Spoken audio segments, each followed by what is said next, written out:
Good morning and welcome to all of you to this working session on Sendai Framework Monitoring Prototype Consultation.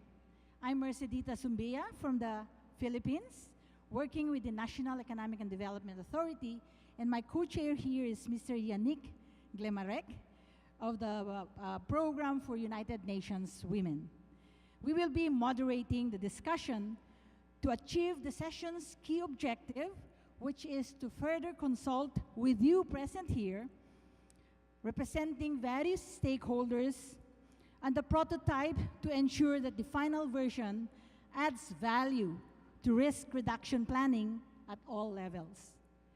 Just to refresh the memory of everyone here, the Sendai Framework for Disaster Risk Reduction was adopted by 187 UN member states at the 3rd UN World Conference on Disaster Risk Reduction held on March 14 to 18th in Sendai, Japan. The Sendai Framework for DRR is intended to guide the UN member states on policy making and program or project development and implementation of DRR in their respective territories in 4 priority action areas: understanding disaster risk, strengthening disaster risk governance to manage disaster risk, investing in DRR for resilience, and enhancing disaster preparedness for effective response to build back better in recovery, rehabilitation, and reconstruction. The framework also outlines 7 global targets to be achieved in the next 15 years. These include reduce disaster mortality, reduce the number of affected people, reduce direct disaster economic losses, reduce disaster damage to critical infrastructure and disruption of basic services, increase the number of countries with national and local DRR strategies, enhance international cooperation to developing countries through adequate and sustainable support to complement their national actions for implementation of the framework by 2030, and last but not the least, to substantially increase the availability of and access to multi-hazard early warning systems and disaster risk information and assessments to the people by 2030. Member countries which agreed to Sendai Framework would need to monitor how they are moving towards achieving these targets. In this session, therefore, we're going to be presenting a monitoring or a prototype and design of the Sendai Framework, and then we will be hearing the experience of 3 member states and 1 intergovernmental organization which volunteered to test the prototype. After all this presentation, we will then open the floor for further comments from our stakeholders. So, with that, we welcome you all and good morning. And I'm now going to request my co-chair to introduce herself further and to give some, opening remarks also. Thank you very much, Mercedita. I'm Yannick Glemarek. I'm the Deputy Executive Director of UN Women. And I would like to seize this opportunity of this introductory remarks to highlight the importance of gender-responsive implementation and reporting of the Sendai Framework. The risk is not equally shared. We have had evidences for at least the past 50 years that disasters induced by extreme weather and geological phenomena affect disproportionately women and girls. For example, in 1991 in Bangladesh, 90% of the victims were women and girls. But in 2014, in the Solomon Island flood, 96% of the victims were also women and girls. And this is being increasingly recognized. In addition to be disproportionately affected by disasters, it's also critical to recognize that women are agents of change, and they are often those who carry the largest burden in terms of disaster response and recovery. For those who have ever been in an area in the aftermath of a natural disaster, You might have noticed that those who are running in every single direction to make sure that the kids, that the grandparents are safe, are the women. You might have seen that those who are making sure that we will find a shelter, that we will have some food, are the women. And so this role is particularly key and not always recognized. We know that women engagement in humanitarian action will reduce the likelihood of a crisis, will mitigate the impact of the crisis, will increase the efficiency of the response, and will accelerate the recovery. In the Sendai framework, we have one article, Article 36, that basically stresses the importance of women and their participation in the design, in the implementation, and in the reporting of the Sendai framework. But right now we have a bit of a disconnect between normative advances and what's happened actually in practice. Why we have increasingly a body of norms that promote women participation. When we look at the investment, when we look at the programs, they remain by and large still gender blind. And one of the reasons is the lack of data. Where we have a number of case studies on the gender inequality of risk, the gender and age data are not systematically collected. And therefore it's extremely difficult to make a case for an investment in preparedness and in the response. And with the Sendai Framework Monitor, we have a wonderful opportunity to change this situation. Systems and tools are not gender neutral. A system and a tool can either facilitate or limit the implementation of a gender responsive policy, plan, or program. And with the Sendai framework, we have 33 indicators. None of them are specific in terms of genders, so it's not mandatory. But it's not because it's not mandatory that we should not systematically report in a gender and age disaggregated manner. Furthermore, the Sendai framework is also the several of the indicators of the gender framework will also be used for reporting to the 2030 agenda. And for the 2030 agenda, for the Sustainable Development Goal, reporting on gender and age disaggregated reporting is compulsory.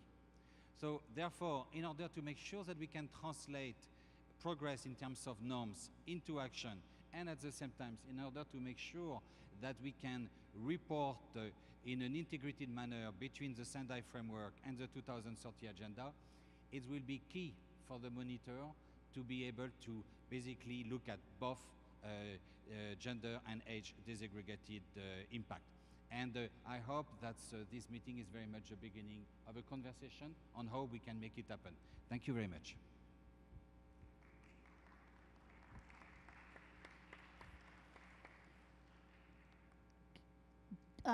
So the first part of our session will be a presentation of the monitoring prototype by Gordon and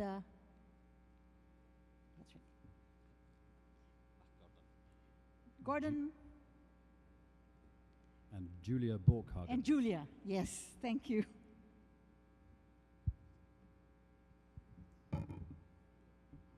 Thank you very much indeed, distinguished co-chairs, excellencies, ladies and gentlemen. Good morning and welcome to this first revealing of the Sendai Framework Monitor prototype. Next slide, please. Next slide, please. So as many of you will recognize, member states in adopting the Sendai Framework gave a clear instruction in paragraph 48C for the updating of the predecessor tool, the HFA Monitor. This then has led to a significant and detailed analysis of the previous tool, its strengths, its weaknesses in relation to the Hyogo Framework for Action, and caused very serious reflection as to what would be required to reflect the sophistication of the Sendai Framework itself, and fundamentally the paradigm shift that represented from managing disasters to managing risk. And so what we will hope has been achieved is to have realized many of the aspirations in terms of that sophistication in the new tool, so that we can set our analysis and indeed the information that is being generated by countries and other stakeholders to genuinely inform risk-informed decision-making.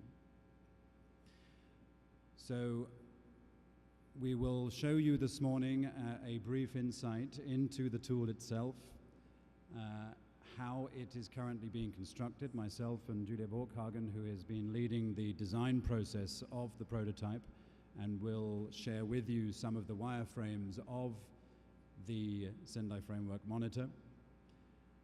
I would also add that there is a booth in the marketplace where you are all invited, perhaps not all at once, please, but you are all invited to come and experience the prototype for yourselves in real time.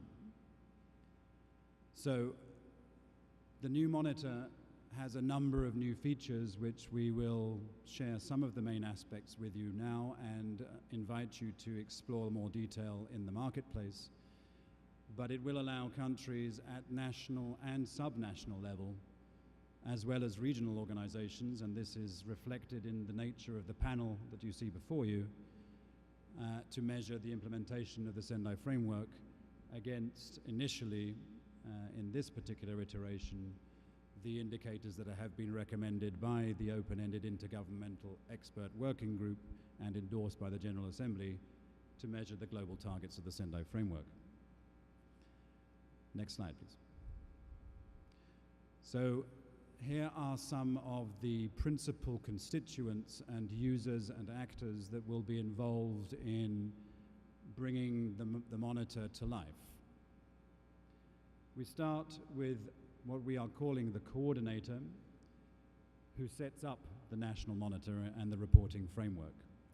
And this includes, as you can see on the screen, adding users, institutions that will be responsible for the generation of the data and its inputting, configures the metadata, creates national custom reporting, including nationally specific and nationally determined targets and indicators, and sets up local reporting structures. Then, through ideally a consultative process that engages and sees the commitment of all of government, but certainly key institutions across government, sectors and geographies, the contributors will be identified, and these will be the individuals themselves who are charged with the responsibility for entering data for the assigned indicators that have come out of that consultative process. The validator, this is the senior-most government official assigned the responsibility for signing off on the report as true and correct. And how that report is then treated in the public or private domain we will come to later on. And finally, the cast of characters is made up by the observers. These are government or other, and these have read-only access and are optional. Next slide. So within the context of establishing the tool and the mechanism for monitoring and reporting on the global targets, in summary, we start with the contributor who sets up the national reporting platform and architecture following the consultative process, creates the users and institutions which we hope will represent the entire plethora of sectoral engagement in understanding and managing risk, and thus broaden out the engagement of relevant institutions and actors into understanding the risk landscape and how we design management strategies to deal with that. They will configure disaggregation, and thus I hope that resonates well with our co-chair and others in the room, and set up the custom targets and indicators that will measure those targets. The contributors themselves are charged with the responsibility of entering the data, having first, initially within their own operational contexts, generated and validated the data prior to entry, against the assigned indicators. And then finally, we move to the validator, who will provide the official sign-off to the report. And that data entry process will then conclude the data entry process, and the report is then ready to be produced annually according to the Sendai Framework reporting cycle, and that will then feed into the global reporting again in progress, in measuring global progress in implementing the Sendai Framework, and simultaneously allow us to meet the reporting requirements of the SDGs. And this, of course, has been one of the very big and significant breakthroughs in how we integrate reporting to multiple frameworks, when indeed a number of the key targets, indicators recommended by the respective intergovernmental working groups were adopted and endorsed as the metrics to measure disaster-related targets of the Sustainable Development Goals. And thus, the reality of using multi-purpose data sources for integrated reporting against multiple frameworks has become a reality. Do we go to you next? Next slide, please. So now we will go enough of my preamble, and now we go into the guts of the prototype, and I will hand over to Julia, who will take us directly into the wireframe. Hello. I'm very glad to be here. We have been working very hard on this prototype. However, I'd just like to tell you it's still really work in progress. Nothing has been built yet. And one of the purposes to be here is to gather a lot of feedback from you. As Mark mentioned, we're going to be at the marketplace conducting usability testings and giving demos. And we really welcome you all to come and give it a try and give us your feedback to see whether what we have conceived really also meets your expectations and needs. So we're going to start here at the very beginning when the coordinator, the national coordinator, receives an email with an invitation to join the monitor. So he's going to click on the link.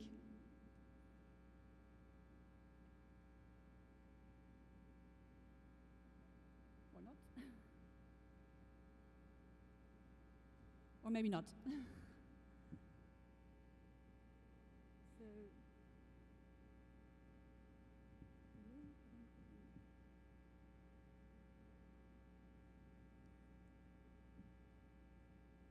So also the prototype is live on the web, which explains this issue. It's not screenshots that we're showing here, it's actually an interactive prototype, and my colleague back there is doing the clicking.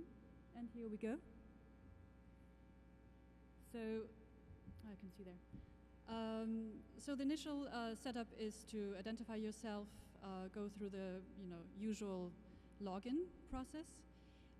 In this case, he's already part of the UNISDR database, so he's been recognized and his data is entered already there in the fields. He can validate, saying, yes, that's me, and he goes on.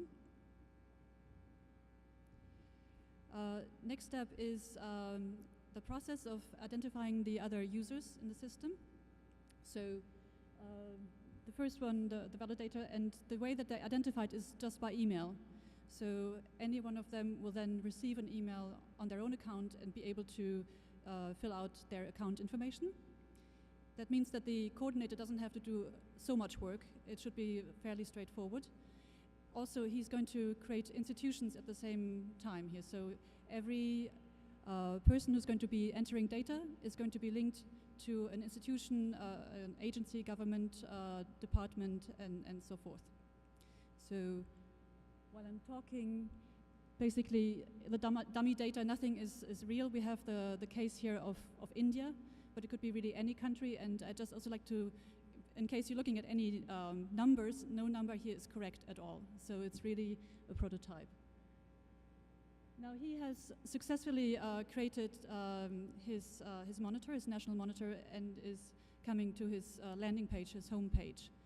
And there you can see that the global targets are available but haven't been started yet because he has to do some more setup to finish the process. So the first thing he's going to do, although he can choose which order he wants to do them, is to basically assign the institutions that he has created to the indicators. So this means that every institution will have a couple of indicators that they will be responsible for. They can also be co-responsible for, and this is the interface where this is set up.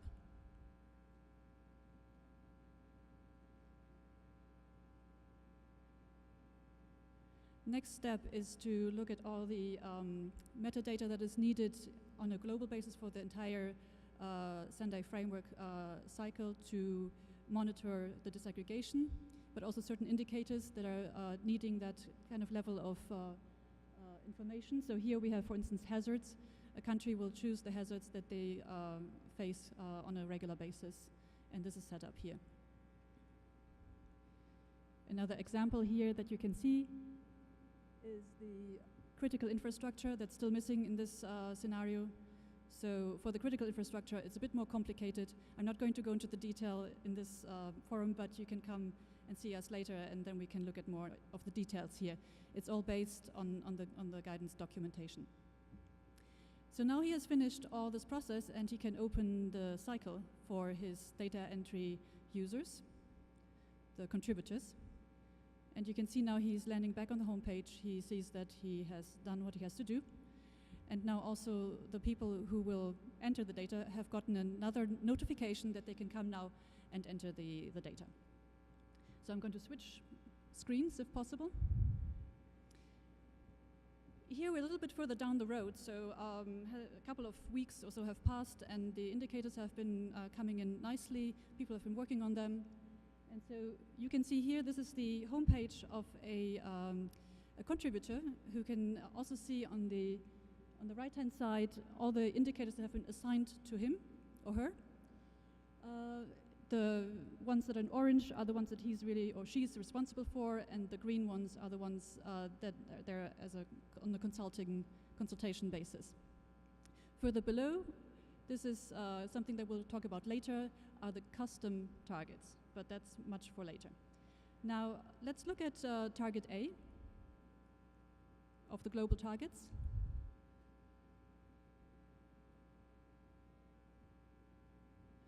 So I think many of you will recognize probably the target, the verbiage. It's coming directly from the documentation. You can see here this target has been imported automatically from the National Disaster Loss Database. So it's all filled in. In this case, the person who's been assigned to the target and indicators has to review the data, see whether it's correct or whether it has to be modified. But in any case, it has been calculated at the compound level. Looking, for instance, at A2, number of deaths, you can see here, this is also to demonstrate a bit how the system, the user interface works. We have a lot of this collapsed information, and then you can expand to drill down further so that the screens are not too overwhelming at the first level. And you will see here that there are some comments there. People have commented that the data might not be correct and has to be rectified because a specific disaster has not been recorded in it. So 500 additional people have to be added to this number, which the person can do now by saying, no, I don't want to import it anymore, I want to customize it, I want to edit it myself. And then they can edit the number and the source as well. Further below, you also see the disaggregation. That is not mandatory, but that is highly desired to have. Here's an example how it would actually work on the subsequent indicator, the A3.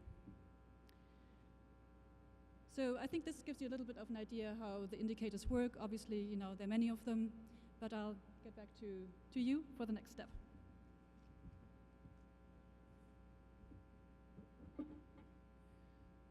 So I suspect you are already getting an impression of the considerable challenge we have had in trying to develop a functional tool that responds to the sophistication of what we have crafted in the Sendai Framework and its follow-up arrangements. We clearly wanted to see an evolution moving on from the predecessor tool, which was somewhat simplistic in its reproduction of the considerable information that was coming from member states. And we wanted to make sure that we could situate this in a context that allowed a much more precise understanding of what was the impact and consequence of some of the actions and decisions that were being taken at different levels in trying to understand and more effectively manage risk. So we've touched on the global targets, with which you are all very familiar, but we recognized in the Sendai framework and certainly throughout the course of the Hyogo framework that we were not able to provide countries with the ability to reflect country context, which of course differs significantly between countries, between regions. And so this particular functionality is going to be included in the current monitor tool. And so the custom targets functionality is included, where countries are able to develop nationally determined targets on the basis of their specific risk context and the metrics that will be used to measure them. And these will be possible to include also in the tool. And as I suspect you all now are starting to understand, one of the fundamental conclusions that we had following the Hyogo Framework for Action period was we need increasingly to ensure that the products and services that are provided by this are more contextually specific and relevant to specific countries. I'm being fiercely warned that we need to watch time, so I shall go through this slide quickly. It essentially follows a similar workflow to the previous slide, except that we're of course dealing with custom targets and indicators, and here you see the roles and attributes of each of the major actors, from the coordinator to the contributor and to the validator, who will sign off that this is an official government document. And you will see that in the bottom right-hand corner, when it comes to publication of this report, there is an option as to whether this is produced in the public domain or indeed is kept with a limited distribution or indeed as a private document for government. Next slide, please. And so I hand back to Julia. All right, so we're going to set up the custom targets. We're going to go like a breeze really quickly because time is running. Of course, we have some little technical transition. So right now we're going to show you custom targets that are going to be set up from scratch. That's one option. However, there are some predefined indicators that are available already, as well as a link to the global targets to make a connection between the national custom reporting and the global reporting.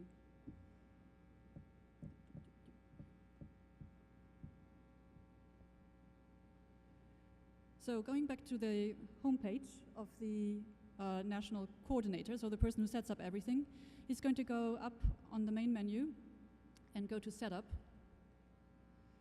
And here he has a few things to fill out. For instance, does he want to do the same time frame as the Sendai cycle, or does he want to do it on an annual basis? Because when does he want to start, or she wants to start?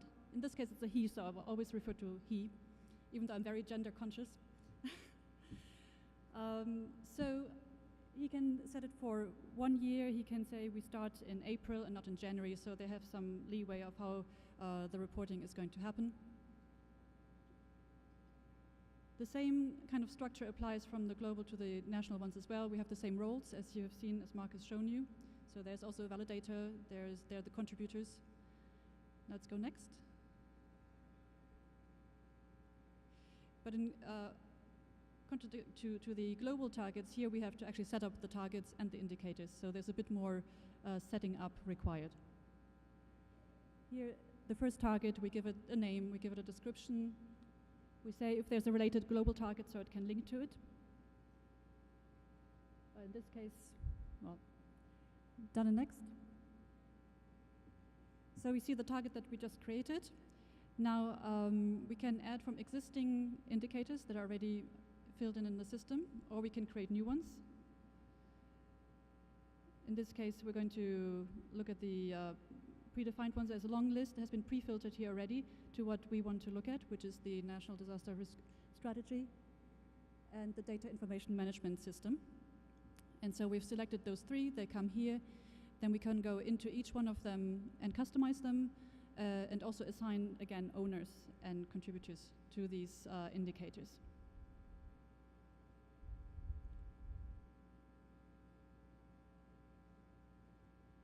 Yeah, we can even put in help text. We can also, if needed, translate it into one or several local languages. This is up to the national coordinator to set that up, and for him or her to enter all the translations into the system. So now I have customized my first one. I could go on with the other ones. I could also create a new one. I think I'll leave it here. Again, come and see us if you need more information on this one. So we will be concluding very soon, and you'll get to hear the really interesting remarks that we have from countries who've had the opportunity to test this in the last, well, few weeks or so. Perhaps just to conclude, and if we can move to the next slide, one of the additional and important facets of this tool is that we will be able to allow both national and subnational reporting using the same tool, which clearly was not the case in the 2005 to 2015 period. And here you'll see the workflow indeed and how this comes about. You will see that the national coordinator will be the one that, together with relevant entities, will establish the local reporting structure, architecture, users, etc. And then you follow, again, a similar workflow that you have seen at the national level, with users and institutions identified against the relevant targets. And I would add that in the far right box, to be consistent with our desire to make this as relevant and user-friendly to country context, the possibility to translate the tool into local language. I think we should stop there. We could carry on a lot longer, but instead we will invite you all to come to the booth in the marketplace where you can investigate and explore further, but you will be able to hear right now from those countries who have done just that at a country context. Thank you very much. Thank you. Thank you. Thank you very much. Is this on? Okay. I know many of you, probably a number of you already have some questions, but please hold on to your questions. We'll have all the questions at the end of all the presentations. So let me now go to the second part of our working session, which is the presentation of our panelists. I'm going to introduce them to you now in the order that they will be presenting. On my left is Martin Ower. He is the Commissioner of Disaster Preparedness and Management, Prime Minister's Office of Uganda.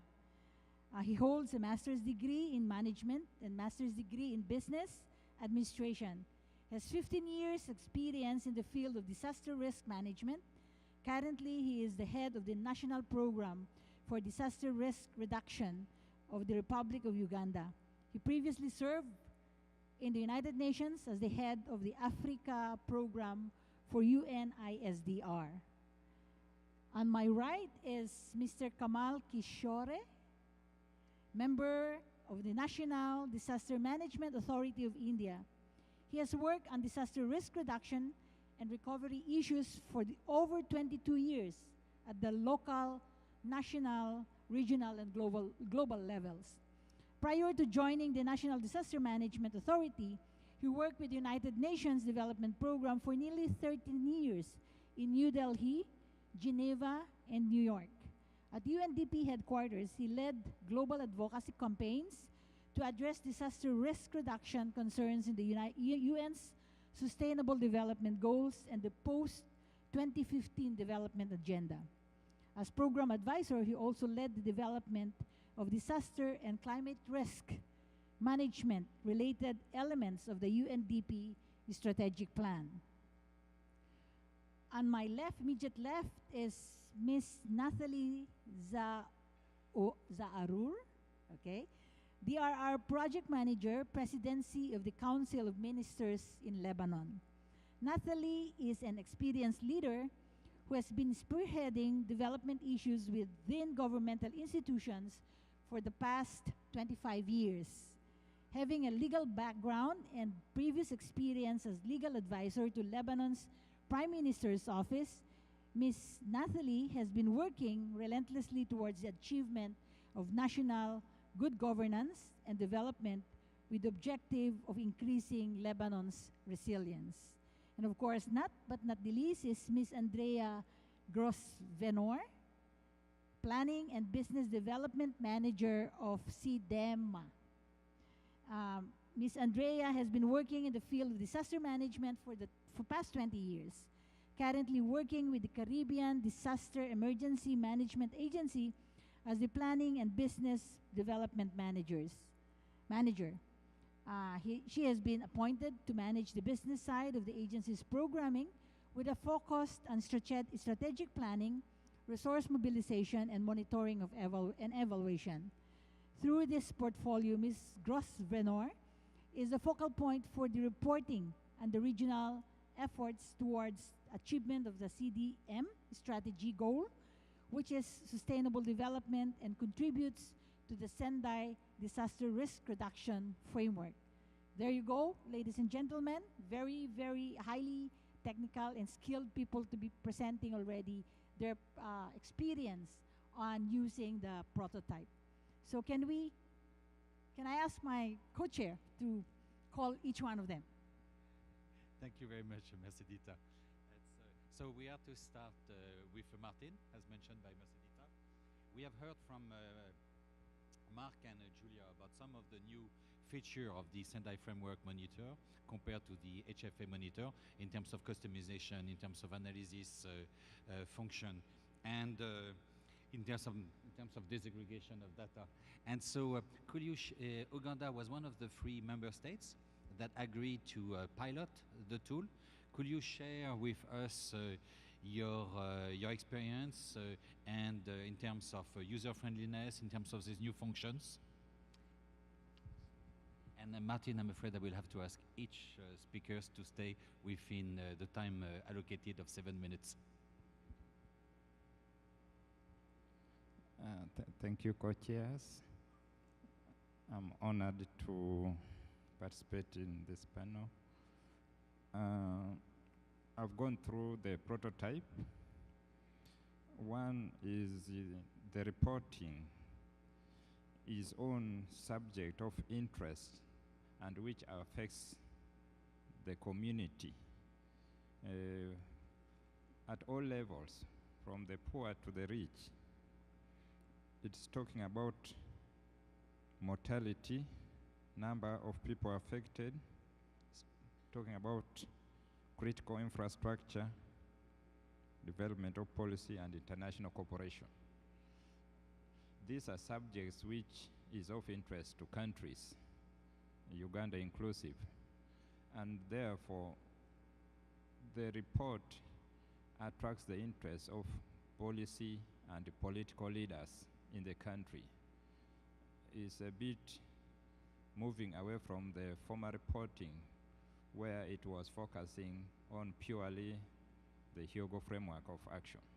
So this report will also be used at the national level for development planning, and therefore it's certainly very user-friendly. The setup whereby there are provisions for adding reporting at the regional level is good in that it saves time, and also there are situations where there would be information missed out if there was only reporting at the national level. So entry of data to the regional and the lower levels, lower national levels are important, but has a challenge. Out of our experience is that there are political interests in any disaster reporting. These political interests relate to relief response against a disaster happening. and therefore their interest to exaggerate the information, especially at lower levels. There is also a lot of political influencing of the technical personnel at the lower level, and therefore there should be a provision for screening the information which comes from the lower level. We have done this. This reporting, first of all, is not very new. We have been carrying out reporting through the ODK, the Open Data Kits. Many of you are familiar with this. In Uganda, we use templates at the lower level. We give the communities templates, which is not very far from this. But we have also given them smartphones, which contains these templates. This was developed from the Hyogo Framework reporting. And here we request the reporters at the lower level to give us some photos and video clips of what they are reporting on where possible. In this way, we reduce on misinformation. So if we carry on this mechanism of providing some evidence, if available, against the report from the lower level, it reduces on misinformation and exaggeration, which usually the political leadership at that level try to influence the reporters on. On analysis, it is segregated by sex, age, income, vulnerability, gender, and all these are very useful data and information which helps policy making at all levels. So the report will certainly contribute a lot to planning at the lower level, at the national level, and eventually contributing to the global report on situations across different parts of the world. However, of course, we shall have some few challenges. In some countries, the baseline information and data is not available. Uganda, we are fortunate UNISDR supported us. We have been operating the DC Venter for a number of years and therefore have a lot of baseline data. But without the baseline data, there will certainly be some few challenges which have to be addressed.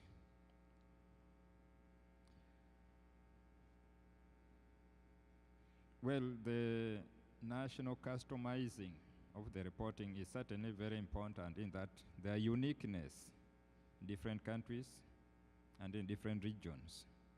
And this customizing allows for picking on what is useful, the challenges which are of use to that particular country.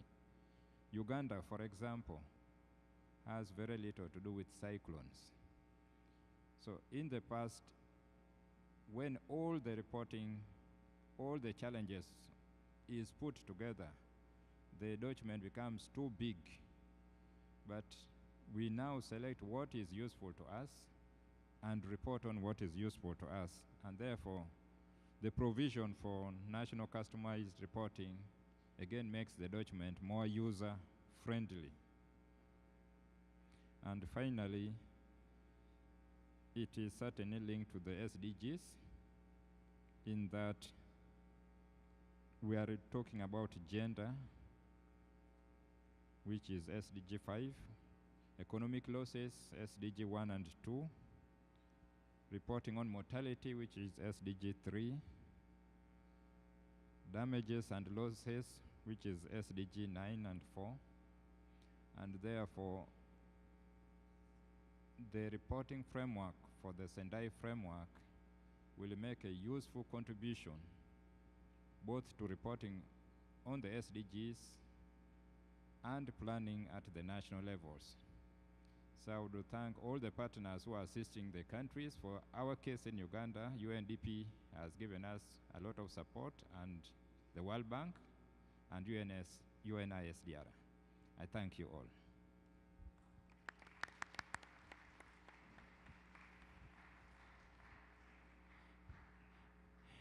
Many thanks, Martin, and many thanks for highlighting the link with the SDGs. Uganda is one of the first countries to have piloted also the reporting on the SDGs, so your experience is fairly unique in terms of the linkages between the Sendai Framework and the SDGs. Now it's my pleasure to give the floor to Kamal. It's my pleasure to give the floor to Kamal. The two of us used to work together a decade ago. Thank you very much, Yannick. And thank you to Mark and Ria for giving us this opportunity to comment on the Sendai Monitor prototype. The developers of the prototype used India as an example. Indian names are there, so that warms my heart. So I'm already biased in its favor. Now I have, one can say a lot about the monitor prototype itself and more generally the process of monitoring, but I will confine myself to 5 big points. My first point is that, moving on from HFA monitor, what is very positive is that now we are looking at a team, potentially, at the national level to be engaged in monitoring Sendai. In the Hyogo regime, the disproportionate burden fell on Hyogo focal points. So I think that's a very welcome change. But at the same time, the way it is currently structured right now, the relationships between different people involved in monitoring, people working on inputting data, contributors, coordinators, how do they come together? What is the relationship between them? That's not very clear, although it appears that ISDR is quite clear about that because we saw that in Mark's brief PowerPoint presentation. So I think it will be good to sort of clarify how the relationships between different players involved in the monitoring work, and equally importantly, how would it overlay with the administrative structure of the country?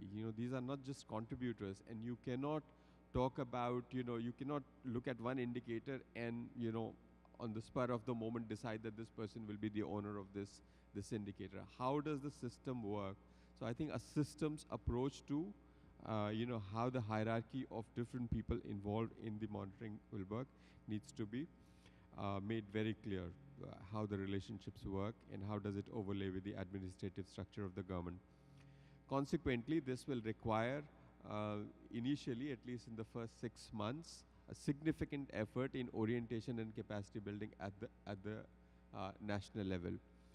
Even for me, who sort of does disaster risk reduction day in and day out and is familiar with Sendai Framework, its indicator system, it took some time to understand, what is happening. So for some people who are coming in cold into it, it'll not be easy to understand it immediately. So that's maybe at the regional level or national level, we can organize some programs to support that. My second point is that the notion of custom targets at the national level, at the local level is very warmly welcomed. I think this will really help us a great deal. This will help us monitor the implementation of our national plan. However, it is important that some sort of guidance is provided there. The prototype's ability to provide space for custom targets doesn't mean that it should be free for all. There has to be some logic to it as to how these things really come together. If we don't do that, then we can really create a lot of chaos. So some sort of understanding of how these custom targets will come together, how the local targets will come together, is required. Some templates, some guidance, some explanation is required.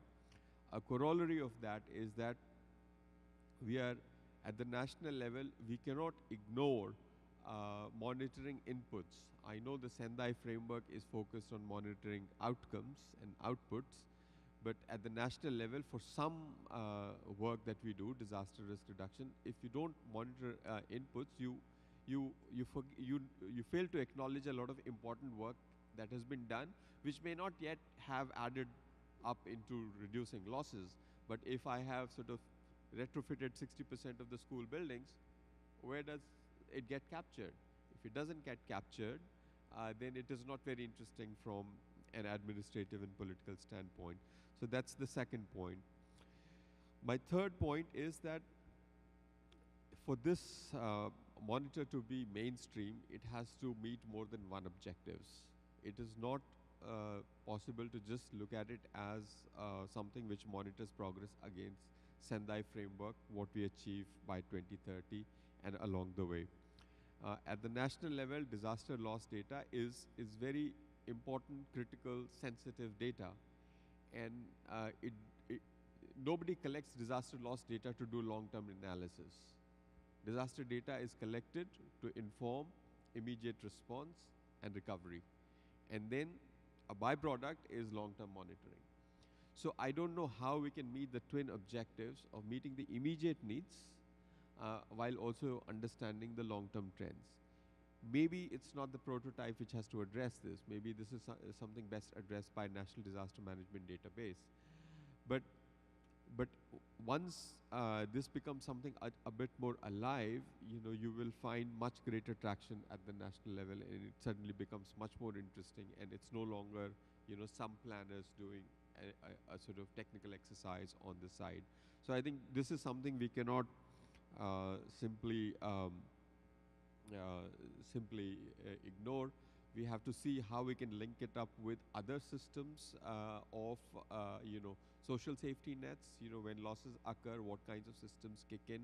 So I think some sort of linkage with sort of more topical issues which we deal with on a year-by-year basis may be important. My fourth point is on the issue of disaggregation. We took stock of what is the state of data related to disaster losses in our country. We looked at 4 states, large states, and what is very interesting is that even with all the problems with the sort of the spatial and temporal coverage of data, as you go at the local level, there is a very high level of disaggregation. You can get sex, income, age disaggregated data on disaster losses. As you go up, that disaggregation is lost.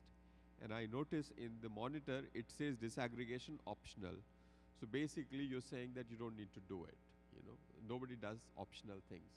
So it's, I understand that, there are challenges there when we look at global targets, but it is important that it encourages disaggregation and not sort of gives an easy way out, even if at the global level targets are measured in aggregated way. So that's one thing. The other thing is that so that's on the issue of disaggregation. How do we encourage disaggregation as opposed to discouraging it? My fifth and final point is that I haven't really seen how we can encourage different sectors to participate in the process. I mean, playing with it for the last few days, it appears that it's still, at the national, subnational and local levels within the field of disaster risk management. So if it stays in the field of disaster risk managers, then, we have, limited impact of the monitoring exercise itself.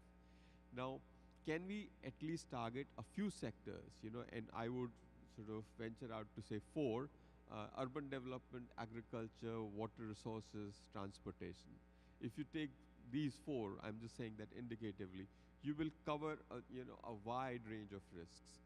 How do they get involved in the process? And there are obvious linkages with these sectors in SDGs and disaster risk reduction. So I think, and how the hierarchy of results in the sectors adds up to the Sendai results. So I think that is something we just need to exercise our imagination on. I think there's a lot that can be said, but I have tried to encapsulate that in 5 key overall points. Thank you.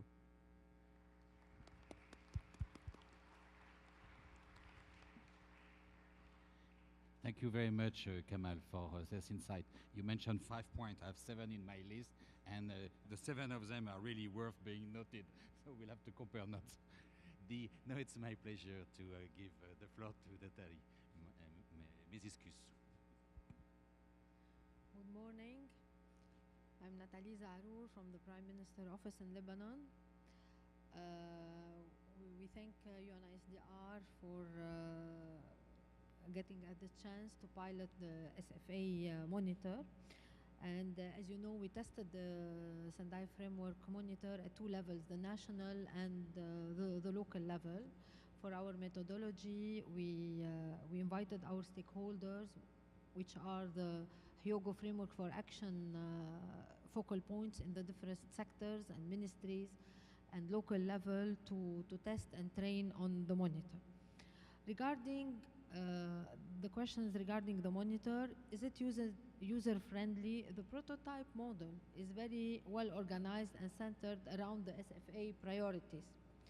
It goes in depth into each priority along with its cross-cutting issues, and it links other framework agendas such as the SDG targets and climate change themes. It is user-friendly and allows concerned stakeholders to have an input and ensures accountability, gaps, and accomplishments. It identifies specific weaknesses that need to be addressed, not just general themes. Results and reports will be very useful, setting baselines, indicators, and clear action plans for targets to be achieved. The data requested is sometimes very much detailed, which renders it very difficult to attain, especially for countries such as Lebanon, where getting and sharing information is difficult and requires resources. The model challenges you and makes you think, it makes you rethink and research. Regarding the user setup, this will be very useful to actually engage and hold accountable concerned stakeholders and DRM concerned agencies. The additional data entry should not be unlimited, but rather brief, thematic, and focused towards results, challenges, gaps, and needs. What about the analysis functions? The analysis functions are definitely very useful monitoring national and sector, and local, and at the local level monitoring to some extent.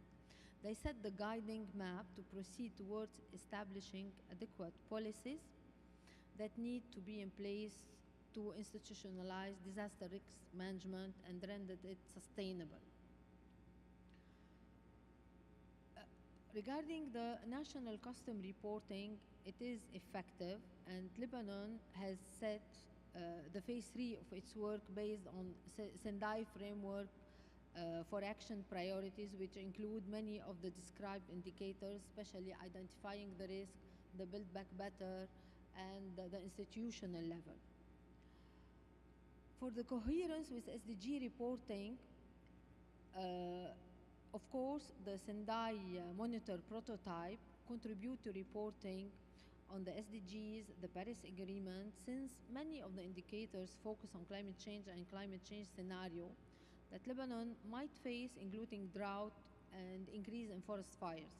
Additionally, it includes other risks drivers that are addressed in the SDGs, such as poverty, reducing inequalities, gender equality, and sustainable cities, including urban growth.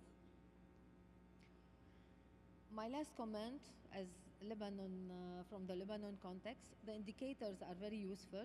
However, Lebanon lacks the resources to actually put several of the indicators in place and implement them. This includes, but not limited to, protection and maintenance of critical infrastructure. Thank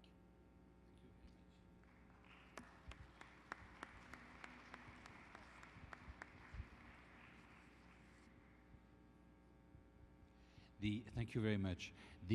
I'm sure we will get from the floor a lot of comments on the resources in order to collect and maintain the system.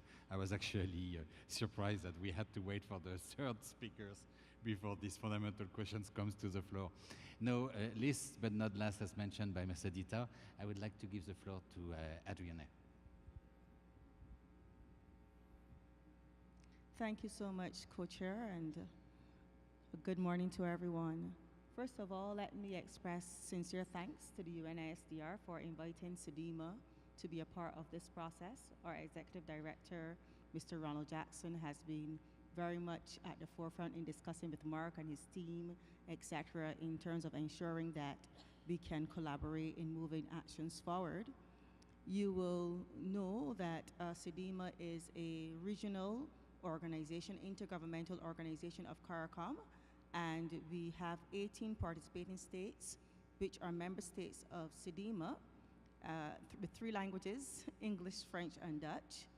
And for this region within the Caribbean, we are implementing the Regional Comprehensive Disaster Management Strategy 2014 to 2024, the goal of which is sustainable development in the Caribbean.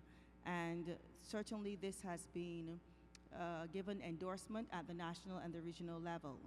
And I also wanted to mention here that as a part of the CDM strategy implementation and monitoring, we have a monitoring and evaluation and reporting policy that supports data collection for the CDM strategy at the national level, and that also includes sectoral reporting.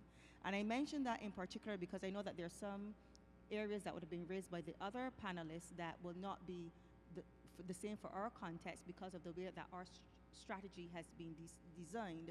And I think that's an important point to put on the table because the work of sub-regional institutions, intergovernmental organizations, and sub-regions in the Caribbean, like those of member states of SEDIMA, really can contribute a lot to strengthening the process at the global level.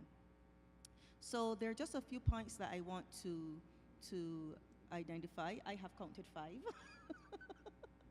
but we don't know how that will be. But in some ways, we have some sub-points. But the first point is on the user-friendliness and also looking at the setup. First of all, I can say that the system has been very user-friendly.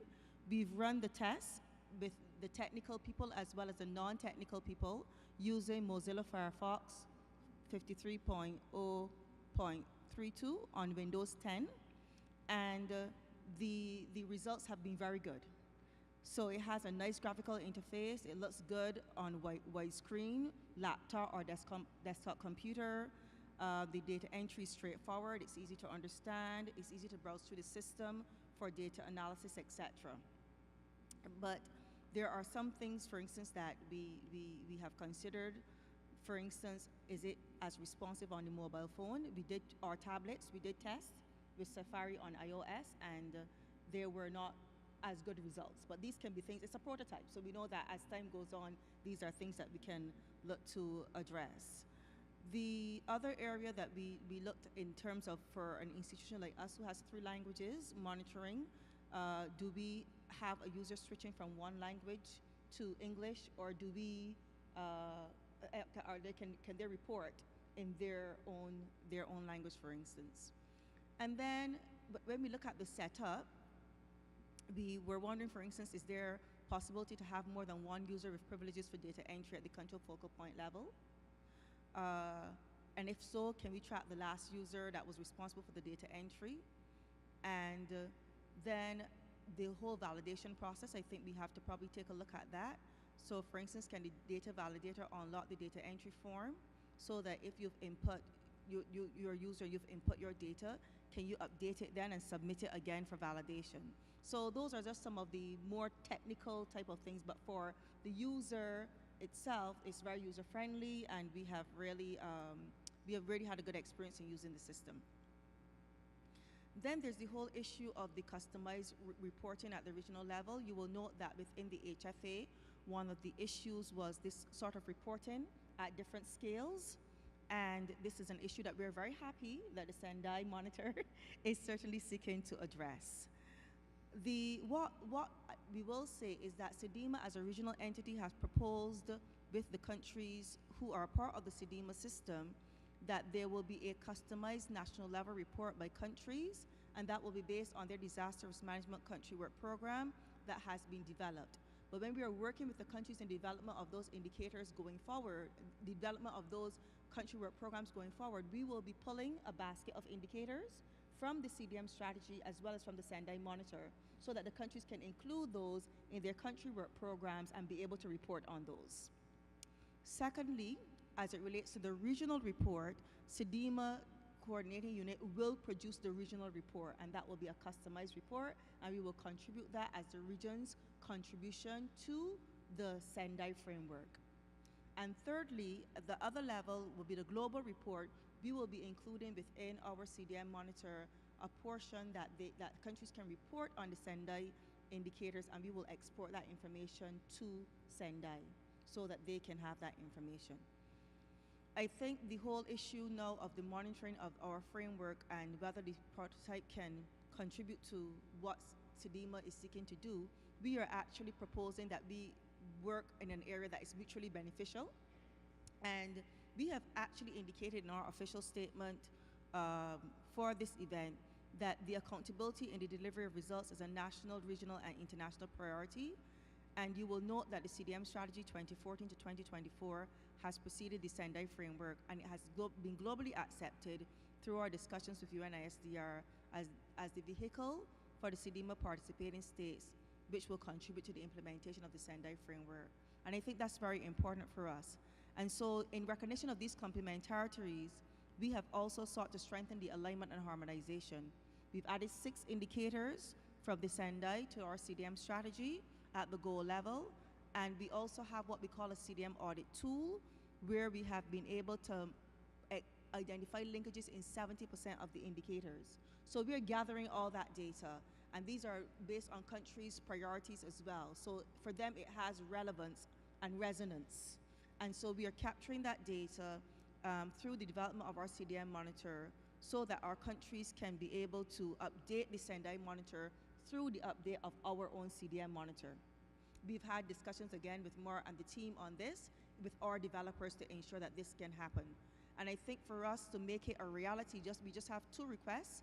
And one is to access the export function, if we can, whilst drilling down on the analysis, and also looking at exporting the data on targets and the progress monitoring to an Excel format or a Word format so that we can undertake some level of analysis as well.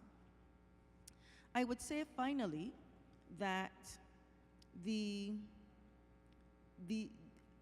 underscoring the point of sub-regional progress facilitating global process, we want to really build on the role that the CDM framework has made in the Hyogo Framework for Action. And one of those areas was through our conference. The CDM conference was established as a sub-regional program of the sub-regional platform of the HFA. And we want to ensure that through the Sendai, that is also a sub-regional platform. So what we are saying is that as part of this, we are seeking to produce for this year, 2017, for our conference, which will be held in December, we are seeking to produce what we call the Caribbean Assessment Report. We have the GAR, so we are going to do the CAR, which is good, because the CDM theme is Road to Resilience. So it's interesting that we have the Road to Resilience, and we'll have a CAR to take us along, to take us along on that road. But the most critical part of this is that when we produce this report for 2017, it will also now become our way of informing the first monitoring cycle of the Sendai framework when you are seeking to roll out this process in January 2018. So you have that commitment from the Caribbean to have that information for 2018. Thank you.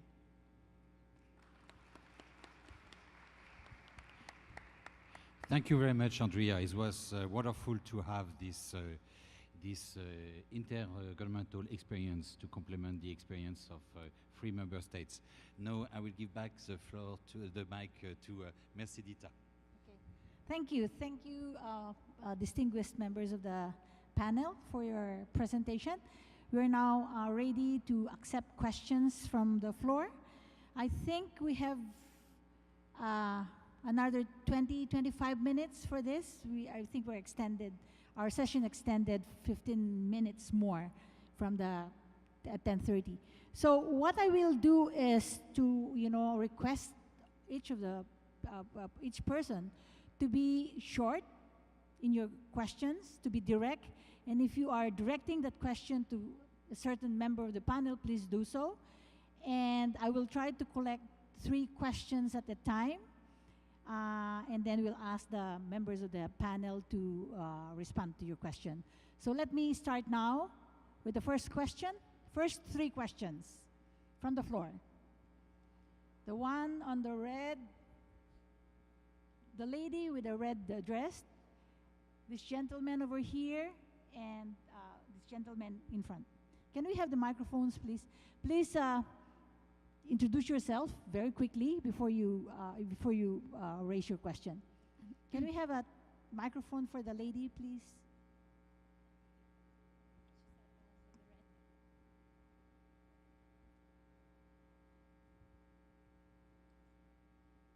If you have another microphone, can you just give it to the gentleman here so that we don't waste time? Gracias. Mi nombre es Lisa Verónica Donado. Represento a la Concertación Regional para la Gestión de Riesgos en Centroamérica y somos una red de organizaciones que trabajamos con más de 120 miembros. La pregunta es, ¿cuándo se va a hacer la validación en América Latina? Vimos en el mapa que América Latina no está incluida en la validación de la herramienta.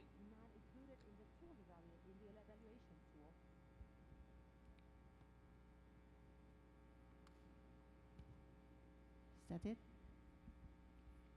Thank you. Can we have the questions from this gentleman now? Was that directed to a certain person? No, here, this one here. Can we have another microphone and give it to this gentleman over here so that we don't waste time?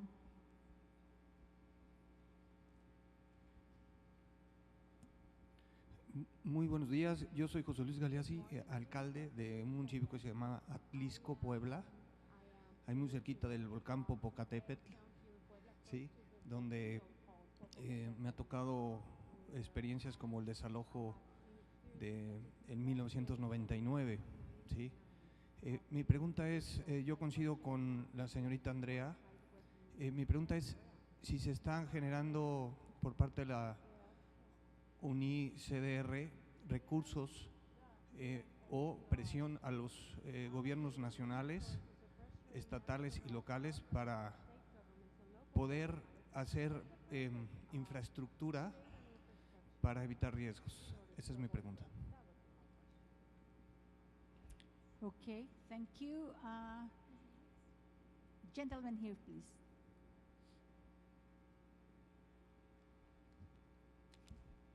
Good morning, everybody. Thank you very much for the presentations. I'm Shadi Abdullah from the National Council for Scientific Research in Lebanon. Actually, you're like describing the tool and the implementation of this useful tool. And I'm not going to add what my colleague Natalie was just mentioning, how useful it is and friendly user. But I'm always wondering, other than the resources that should be allocated in order to fill this, I'm always wondering who will be QA QCing this information, the flux of information from different countries and different categories and at different levels. So who will be QA QCing this? Because at the end there will be analysis and there will be each country how it's developing in implementing the Sendai framework. Thank you. Okay. Can we have responses then from the panel? I wasn't able to. The lady who was the one to answer the no, the question from the lady in red. Who is supposed to respond to that?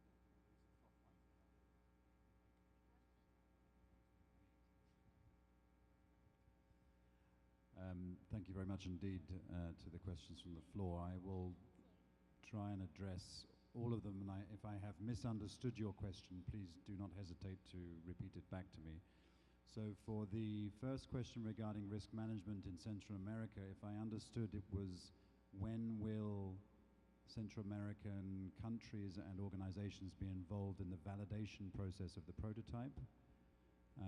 The invitation is there for you all to be engaged in the validation and testing of this prototype. That's precisely its purpose, is to identify where improvements need to be made and complexities addressed, both in terms of the design of the tool and the finalization of the prototype prior to the build process.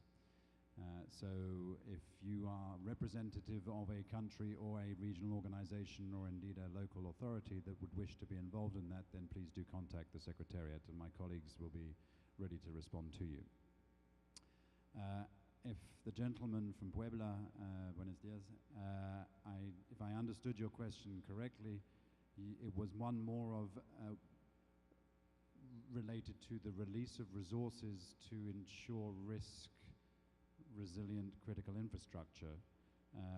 That is a much bigger question that perhaps isn't being dealt with in the room next to us, which is the working session on critical infrastructure, but aspects that the monitor tool itself, which is the conversation we are having here today, hopefully will equip both local authorities and centralized institutions with enhanced and more sophisticated data sets that should be able to allow a more pertinent allocation of resources. But I wouldn't dare to comment on how that would roll out in this specific context. And then to our colleague from the National Council of Scientific Research in Lebanon, again, if I understood your question here was about quality control. Now, ultimately, that is the responsibility of the national government. At least in the context of the metrics that have been endorsed by the General Assembly for measuring the global targets, for example, local strategies, member states elected that these should be assessed in the context of being aligned with national strategies that themselves are aligned with the Sendai Framework. And so you will have seen in the workflow process that it will go from, if you look at the hierarchy, you have the validator at the very top, the coordinator, and then the contributors. We would hope that there is a reasonable level of quality control by the contributors, be they national or subnational, but ultimately if there needs to be an additional scrutiny, that should come through the coordinator or the process that he puts in place to engage with the significant sectoral institutions that would need to generate the data and report. And this comes back to Kamal's conversation earlier about how do we encourage and nurture an engagement of the most pertinent sectoral institutions and therefore data sets that can fundamentally affect policy and investment decision making. Thank you. Are there any responses from any other of the members of the panel? No more. Okay. Let me have the 4 questions from the. Okay. We have one here, the lady, the gentleman in the back, and the one in front, and then I'll get the rest later on.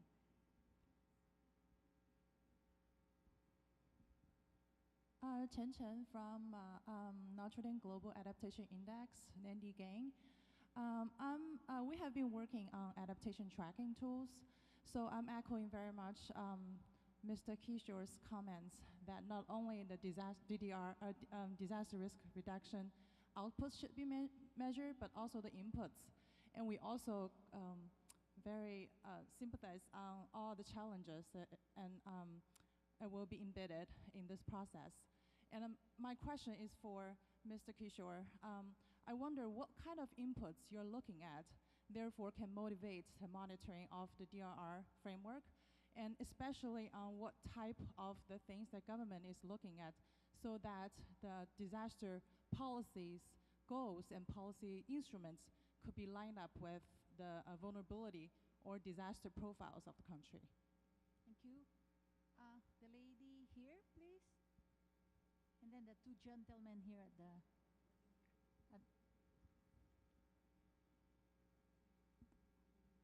Good morning. I'm June Suma. I'm the Secretary General of the Association of Caribbean States. And I have a statement and a question, because last week I attended an ECLAC meeting on the incorporation of SDGs by the member states of the ACS. The ACS has 25 member states across the perimeter of the Caribbean Sea. We have 9 associate member states. So we have actually 33 members And so all of them are also served within the SDMA agenda. And when I attended that conference, one of the critical questions asked there was about resources, because many of these countries, small countries, do not have the resources to implement the SDGs. And they are also doing the Sendai framework with SDMA. I want to know, my question then is, what is the entry point?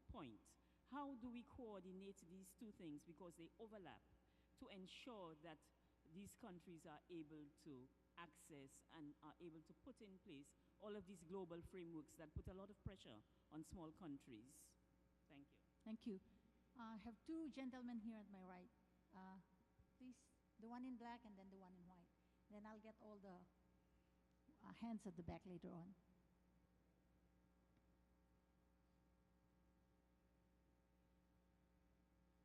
First of all, thanks for the floor. My name is Marcelo Torres. I'm from Mexico, and I come in representation of the United Nations Major Group for Children and Youth. My question will be directed to you, Mrs. Natalie. You mentioned that some of the information was pretty detailed for the custom targets within the monitoring of the framework.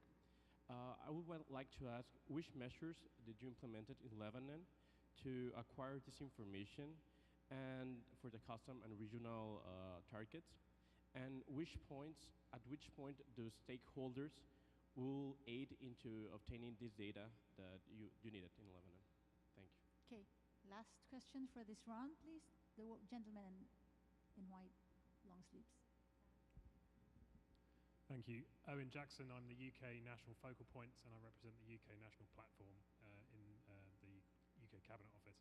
My question is very much related to the one before mine, the delegate from the Caribbean states. I assure you it's not just the small countries that would struggle to implement the multiple frameworks. And so my question for Mark is, can you, in as much detail as you can you tell us about the relationship between this tool and the SDGs? I saw there was a data output from this tool going into the SDGs. Does that mean that for the purposes of the SDGs related to disaster risk, this will be the sole tool used to gather that data, and therefore once we've gathered this data once for the purposes of this tool, that information will then be automatically sucked out of this tool and put into the SDG process, so that countries only have to measure once and they can use many times? Thank you. I think 3 questions are for you, Mark, and then 1 for Natalie.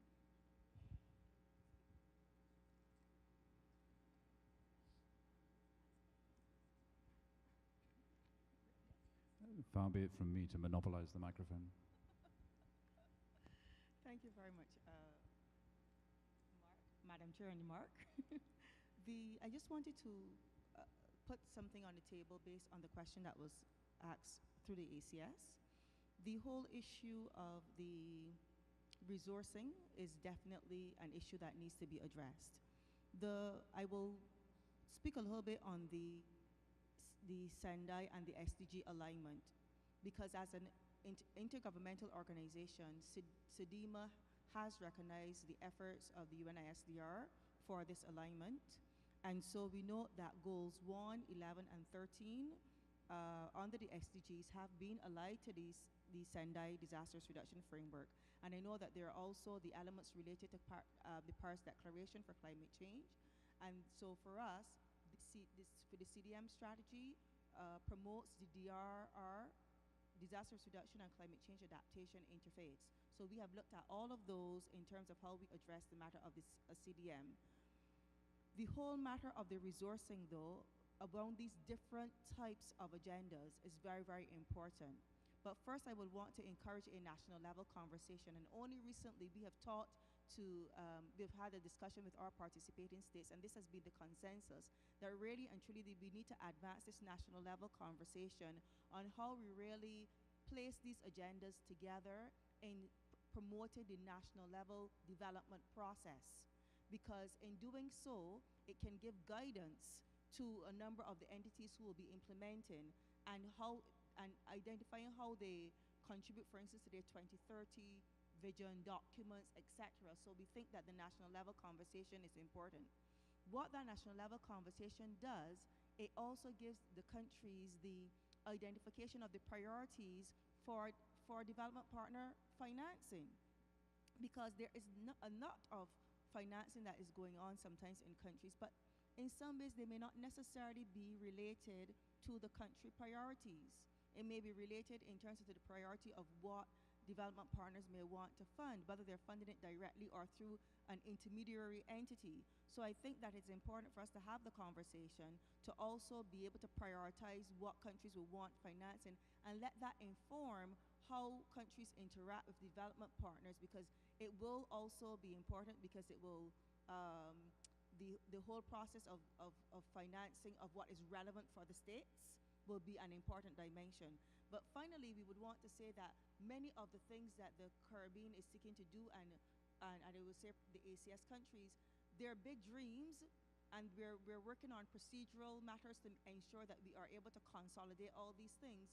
But in some ways as well too, these are not prioritized for financing either. So I think that that's the other aspect, that these attempts are being made by countries to see the big picture and not just the individual picture, are areas that should provide spaces for financing as we go forward. Thank you.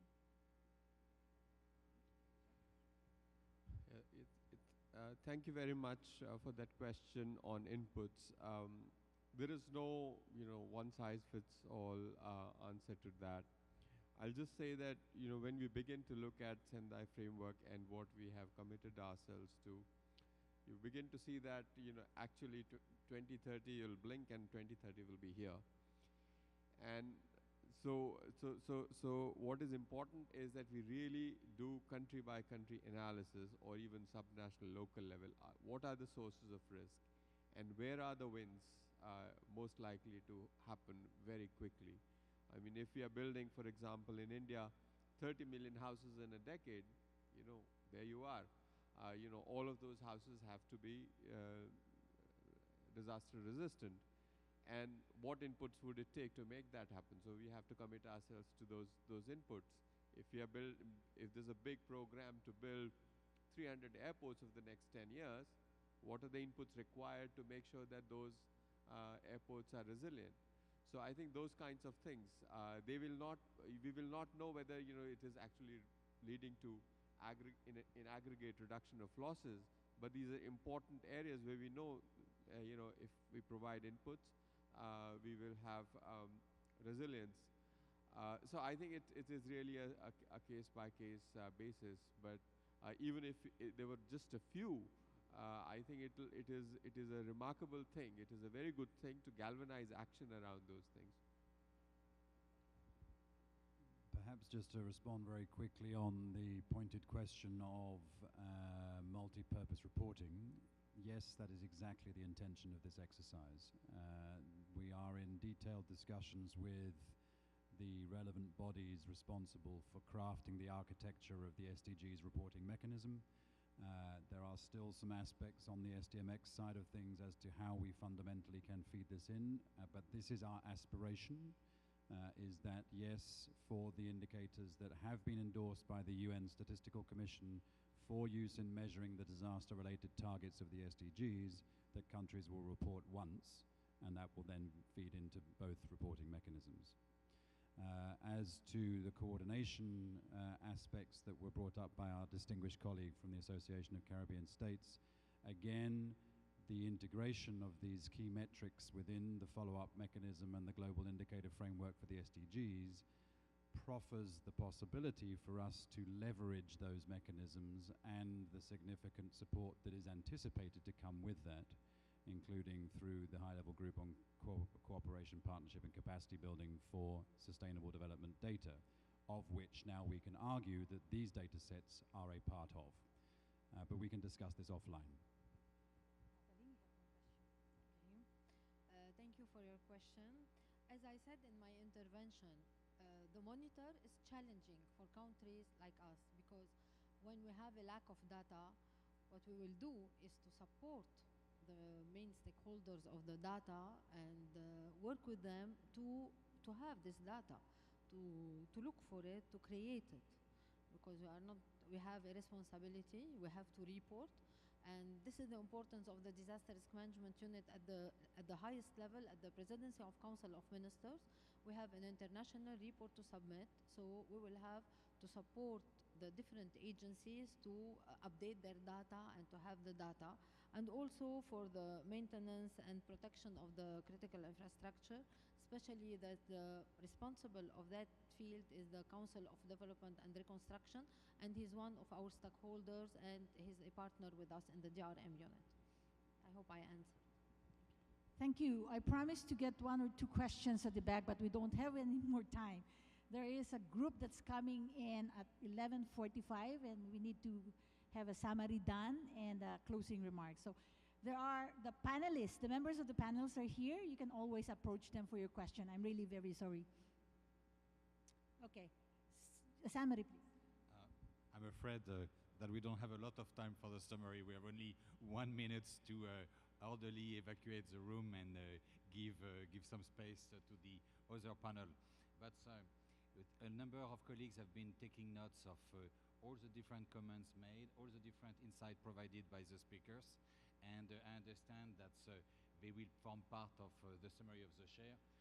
The big picture statement is that clearly based on the experience of the 3 member states that have kindly volunteered to pilot the tool and the interagency organization CDMA, we are speaking about a tool that gives us a unique, unprecedented opportunity to address some of the critical data gaps that have been plaguing the disaster risk management communities for decades. I did sense of a resounding endorsement about the user-friendliness, the usefulness of the analysis function, the usefulness of a customization, the usefulness of the disaggregation, and the usefulness of the linkages between this tool and the SDGs and Paris Agreement. And so we seem to have a very good platform to build on, and we look, all of us, very much forward to the full first release of the tool. Thank you very much for your attention. Okay, well, you know, for the country like the Philippines, which is very vulnerable to disasters and natural calamities, monitoring and evaluation is really a very critical activity, you know, that we need to undertake in order to be able to inform policy and inform planning development. So we are really looking forward to, you know, something, a tool like this that will really help us, you know, track the progress that we are doing in terms of disaster risk reduction. So with that as a closing remark, we thank you all. Thank you. As I said, the members of the panels are here. Please approach them for any questions that you had. Can we have a big round of applause for all the members of the panels and for you being with us this morning? Thank you very much.